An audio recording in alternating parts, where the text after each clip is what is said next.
열왕기하 17장 말씀을 잠깐 보겠습니다. 17장 7절 말씀부터 잠깐 볼까요? 열왕기하 17장에는 북조의 멸망에 대한 얘기를 하고요. 7절부터 18절까지는 북조의 멸망의 이유가 무엇인가에 대한 얘기를 합니다. 그러나 19절부터 다시 23절까지는 18절까지는 북조에 집중되어 있었지만 19절부터는 유다, 남유다 역시 다르지 않음에 대하여서 북조의 멸망을 근거로 해서 남유다의 경고의 메시지를 들려주고 있는 거라고 볼 수 있을 것 같습니다. 성경은 대단히 분명하게 역사에 대해서 대단히 하나님과 인간의 언약 관계라는 측면 속에서 역사를 이해하고 역사를 살펴보고 역사를 규정하고 있는 것을 바라보게 됩니다. 바로 그런데 다시 저와 여러분이 오늘 열왕기하 17장이 이야기하고 있는 이 역사인식 그리고 역사를 해석하는 그 근본 원리를 여러분이 잘 이해하고 여러분의 머리에, 가슴에, 삶에 이 원리들을 잘 규정하고 마음에 담을 수 있게 되기를 소망합니다. 7절에 이렇게 시작하죠. 이 일은 북조의 멸망이라고 볼 수 있습니다. 이스라엘 자손이 자기를 애굽에서 인도하여 내사 애굽 왕 바로의 손에서 벗어나게 하신 여호와 그의 하나님께 죄를 범하고 또 다른 신들을 경외하며 여호와께서 이스라엘 자손 앞에서 쫓아내신 이방 사람의 규례와 이스라엘 여러 왕이 세운 규례를 행하였습니다.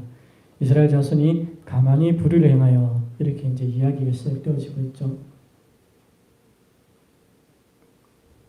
7절이 대단히 원리적인 이야기로서 시작되어집니다. 이 일은 이스라엘 자손이 자기를 애굽에서 인도하여 내사 애굽 왕 바로의 손에서 벗어나게 하신 일, 출애굽에 대한 이야기라고 볼 수 있습니다.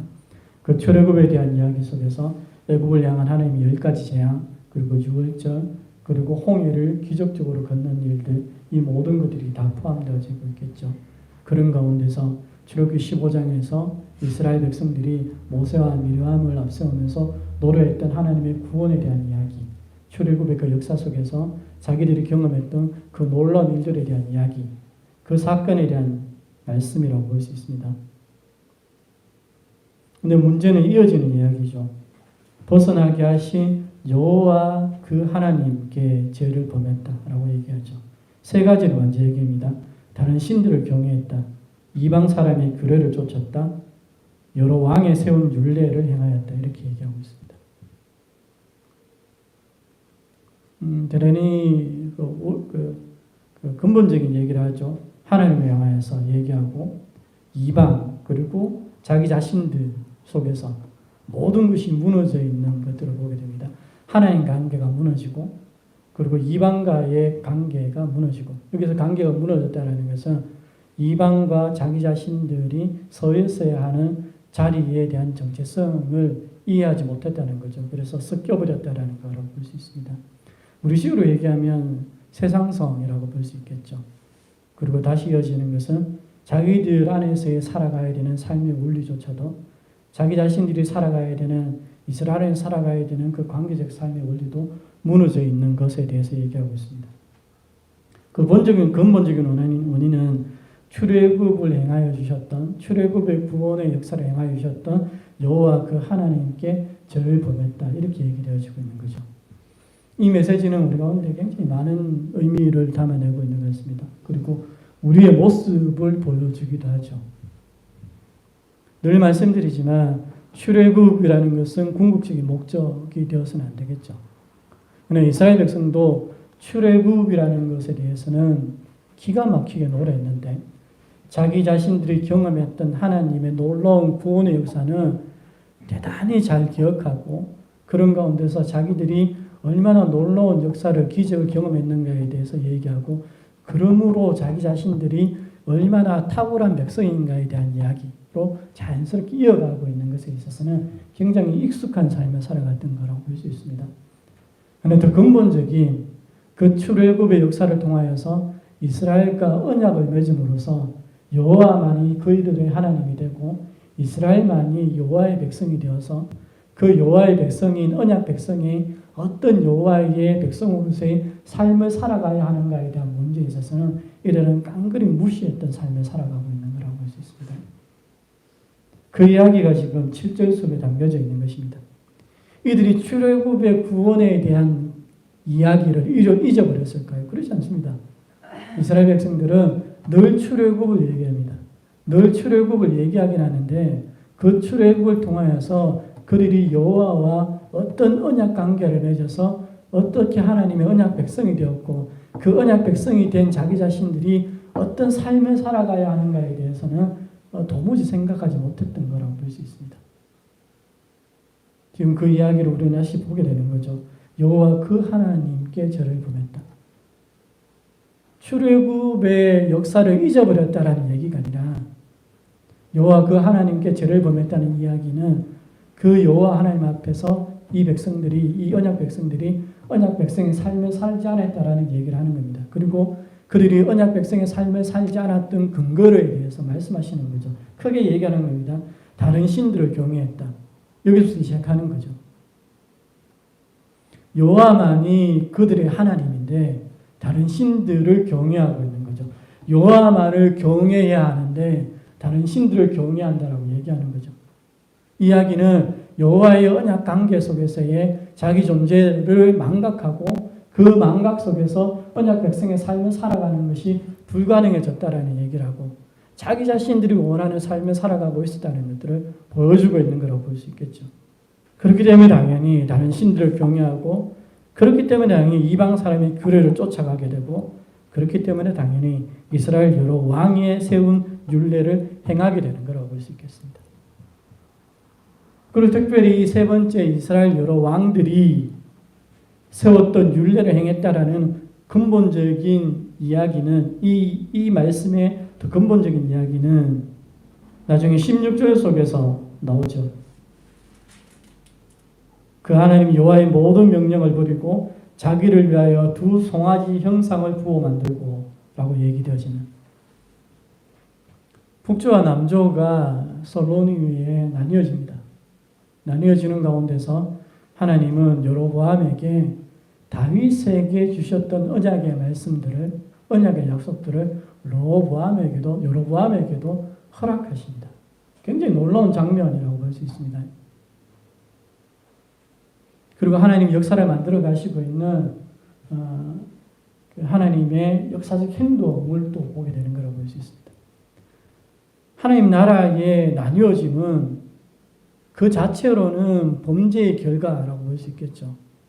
그 자체로는 범죄의 결과이지만 하나님은 그 범죄의 결과로 나라를 나누시는 것뿐만 아니라 나누어진 그 나라의 역사적 현장 속에서 하나님 나라의 역사적 현실 속에서 범죄로 말미암아 하나님의 나라가 나뉘어졌지만 그 나뉘어진 역사적 현실, 하나님 나라의 역사적 현실 속에서 하나님은 또 다른 계획을 만들어 가시는 거죠. 북조와 남조의 선의의 경쟁을 통한 새로운 역사를 하나님께서 계획해 가시는 모습을 보여주고 있습니다. 그렇기 때문에 하나님은 북조 여로보암에게 다윗에게 허락하셨던 그 언약적인 메시지, 언약의 약속들을 허락하시고 있는 모습을 보여주고 있습니다. 하나님의 역사를 만들어 가시고 있는 역사 진행의 방향성과 우리가 역사를 이해하고 있고 우리가 역사를 바라보고 있는 인식이 얼마나 차이가 나는가를 우리가 이 속에서 다시 살펴볼 수 있게 되죠. 우리는 너무나 쉽게 좌절하고 너무나 쉽게 자기 연민에 빠지는 거라고 볼 수 있습니다. 역사는 그렇지 않습니다. 우리가 역사를 살아가게 될 때 우리는 한때 성공하다가 한때 실패하다가 우리의 실패가 개인적 차원에서건 공동체적 차원에서건 역사적 차원에서건 우리의 실패가 또다시 우리의 언약적 삶의 실패가 수많은 결과들을 우리 개인의 삶 속에서 공동체의 삶의 자리 속에서 역사의 삶의 자리 속에서 보여지게 되겠죠. 그럼 우리가 마땅히 감내해야 되는 우리가 쌓아놓은 똥이라고 볼 수 있을 것입니다. 하나님의 역사 진행의 원리는 우리가 싸질러 놓은 그 똥을 바라보면서 거기에 침묵하고 거기에 좌절하고 자기의 연민에 빠져서 삶을 살아가게 하시고자 하는 원리가 아니라는 것을 우리가 이해하는 것들이 필요합니다. 우리는 다시 하나님을 의지하여서 일어나야 되고 우리가 사실을 오는 역사 현장을 받아들이고 함께 직면하면서 우리가 어떤 악을 행했는가에 대해서 바라보면서 우리의 현재적 삶을 다시 돌아보면서 그럼 이 역사의 참혹함 속에서 우리가 새롭게 나아갈 수 있는 길이 무엇인가에 대해서 항상 살펴보는 것들이 우리 가운데 요구되어진다는 것들을 기억하는 것들이 필요합니다. 하나님은 솔로몬에 의해 나누어지는 하나님의 역사의 그 현장 속에서 그 역사적 원리를 우리 가운데 말씀하고 있는 거죠. 이스라엘 백성들의 죄악으로 말미암아서 솔로몬 왕의 폐악으로 말미암아서 나라가 나뉘어지는 결과물을 받아들이고 있는 그 역사 현실 속에서 하나님은 또 다른 길을 우리 가운데 제시하고 있는 거죠. 그러나 지금이나 그때나 인간의 어리석음은 인간의 교만함과 인간의 자기중심성과 지독한 자기를 위한 삶을 살아가고자 하는 인간의 열망은 비슷하다고 할 수 있습니다. 여로보암은 자기에게 들려주고 있는 하나님의 이 메시지를 온전히 받아들이지 못하였고 그저 자기가 차지한 땅 그리고 그 땅 속에서 자기가 왕이 되었고 자기가 왕이 된 그 왕위를 어떻게 유지할 것인가에 대해서만 생각하는 그 길을 걸어가고 있는 모습을 보여주고 있습니다. 그렇기 때문에 두 송아지를 베델과 단에 세운 거라고 볼 수 있겠죠. 그리고 이스라엘 백성들은 북쪽 이스라엘 백성들은 그 여로보암이 세운 단과 베델의 그 송아지를 섬겼던 거라고 볼 수 있습니다. 그것이 지금 7절 속에서 얘기하고 있는 8절 속에서 얘기하고 있는 이스라엘 여러 왕의 세운 율례를 행하였다고 하는 이 이야기의 근본적인 출발점이라고 볼 수 있겠죠. 여로보암은 그리고 북쪽의 이스라엘 백성들은 뿐만 아니라 남쪽의 백성들 뿐만 아니라 오늘 우리도 역시 마찬가지라고 볼 수 있겠죠. 여로보암이 생각했던 것처럼 여로보암이 중요하게 생각했던 예루살렘, 남쪽에는 예루살렘이 있는데 그 안에는 성전이 있는데 자기가 할당받은 북쪽에는 예루살렘이 없는 거죠. 그러니까 예루살렘을 만들어야 되는 거라고 생각했던 거라고 볼 수 있습니다. 그래서 하나가 아니라 두 개를 만들었죠. 철저하게 예루살렘을 의식한 여로보암의 움직임이라고 볼 수 있는 것이고요. 그리고 북쪽의 백성들도 역시 여로보암이 만들어 놓은 단과 베델의 그 우상, 송아지들을 만족하면서 받아들였던 모습을 보여주고 있습니다. 하나님은 여로보암에게 다윗의 약속을 주시면서 언약적 삶의 중요성을 얘기하고 있으나 다윗이 걸어갔던 그 길의 삶을 얘기하고 있으나 여로보암은 그 길이 보이는 것이 아니라 언약 백성의 삶이 자기의 나라를 유지하고 발전시켜 나간다라는 것들을 붙드는 것이 아니라 자기에게 없는 예루살렘에 그렇게 목을 매는 거라고 볼 수 있습니다. 그리고 그 예루살렘 안에 있다면 자기의 나라가 남유다를 대체할 수 있을 거라고 생각하고 있는 거라고 볼 수 있겠죠. 누누이 말씀드리지만 오늘 우리 시대의 그리스도인들도 역시 마찬가지죠. 하나님은 우리에게 언약 백성의 삶에 대해서 얘기하는데 언약 백성된 우리의 존재됨, 우리가 살아가는 삶의 자리에 대해서 말씀하시는데 우리는 늘상 예루살렘을 얘기합니다. 또 다르게 얘기하면 종교적 삶이라고 얘기할 수 있을 것이고 또 다르게 얘기하면 우리가 행하는 종교적 행위들이라고 볼 수 있겠죠. 그렇기 때문에 오늘 우리가 교회에서 보게 되는 안타까운 현실은 누구보다 열심히 기도하고 누구보다 열심히 찬양하는데 그 인간이 시독하게 악하고 개인적이며 자기를 위한 삶을 살아가고 있는 모습을 보게 되는 거라고 볼 수 있습니다. 교회에서 누구보다 열심히 기도하고 교회에서 누구보다 열심히 찬양하는데 삶은 지독하게 자기중심적이고 삶은 지독하게 자기를 위한 삶을 살아가고 있는 그 참혹한 현장을 우리가 맞닥뜨리고 있는 이유도 여기에 있는 거라고 볼 수 있겠죠. 하나님은 당신의 백성들에게 언약적 삶이 가장 중요하다고 말씀하시는데 너희는 나의 백성으로서 그 백성된 삶을 살아가야 한다고 말씀하시는데 우리는 예루살렘으로 충분하다고 생각하는 거죠. 이미 출애굽을 맛봤고 출애굽을 통하여서 하나님의 구원의 역사를 맛봤기 때문에 그 하나님과 언약을 맺어서 언약 백성들 자기의 존재를 따라서 살아가는 삶에 대해서는 깡그리 무시하면서 삶을 살아가고 있는 거죠. 스스로 규정하고 스스로 생각하면서 삶을 살아가는 거라고 볼 수 있습니다. 또 다른 성면 속에서 두 번째로 얘기하고 있는 것이 이방 사람의 규례라고 볼 수 있겠죠. 말씀드렸던 것처럼 북쪽에 있어서는 이것이 혼합주의를 만들어냈을 것이고요. 하나님의 나라 속에서는 언약법이라는 원리가 있는 거죠. 그런데 이 하나님 나라 속에 세상의 법의 정신과 철학이 들어온 거라고 볼 수 있습니다. 그리고 그것이 뒤섞이면서 흘러가게 될 때 하나님의 나라는 이미 무너져가는 거라고 볼 수 있을 것입니다. 이방 사람의 규례와 이스라엘 여러 왕의 새로운 규례를 행하였다. 이 짧은 이 이야기들 속에서 우리가 다시 고민할 수 있기를 소망하고요. 교회가 뭔지, 그리스도인된 우리 자신이 어떤 삶을 살아야 하는지를 잘 깨달을 수 있기를 소망합니다. 세상 가운데 보내어진 종말론적인 공동체가 어떤 의미인지, 그리고 그리스도인된 우리들이 어떻게 살아가야 하는지에 대해서 고민하는 것들을 계속 여러분과 나누게 될 겁니다. 그래서 우리 안에 있는, 내 속에 있는, 여러분 속에 있는 그 지독한 쓰레기 같은 것들을 하나씩 건져내야 될 거고요. 우리 가운데에 깊숙하게 스며들어와 있는 그 세속성들을 우리가 계속해서 바라보면서 아, 이게 세속성이구나. 이게 문제가 있는 것이었구나라고 인식할 수 있도록 우리는 계속해서 말씀을 나눠야 되겠죠.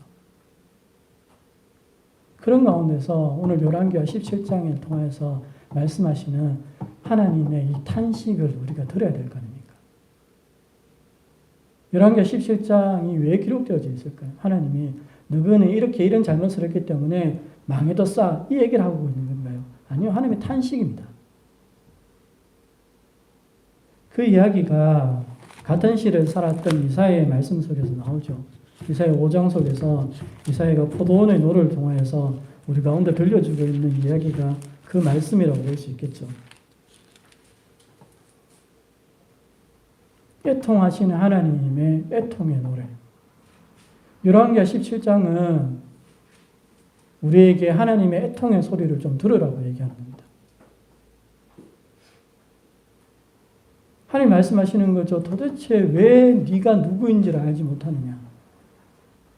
우리가 새로운 피조물이 되었다는 것이 어떤 의미인가를 깨닫는 것이 필요하죠. 이사야는 다른 맥락 속에서 우리의 문제를 얘기합니다. 그것이 이사야 5장 1절에 펼쳐지죠. 내가 나의 사랑하는 자를 위하여 노래하리라. 이사야는 빗대어 얘기하는 겁니다. 너희가 하나님을 사랑하지 않는다. 하나님을 사랑하는 자로서의 삶이 너희 속에 보이지 않는다. 그 삶을 너희가 살아가지 않는다. 우리스로 얘기하면 자기를 사랑하는 자의 삶을 우리가 걸어가고 있다라고 얘기하는 거겠죠. 여러분은 이사야처럼 우리 하나님을 나의 사랑하시는 자라고 부르나요? 부르긴 하겠죠. 얼마나 자주 부르나요? 어떻게 증명해 계실래요? 요한서신의 말씀처럼 보이는 형제를 사랑하는 것으로 증명되어야 될 거고 자기의 유익을 구하지 않는 삶을 통해서 증명되어질 것이며 내가 누구인지를 이해하고 살아가는 우리의 형제도를 통하여서 우리의 공동체도를 통하여서 내가 하나님을 사랑한다는 것이 증명되어질 거 아닙니까?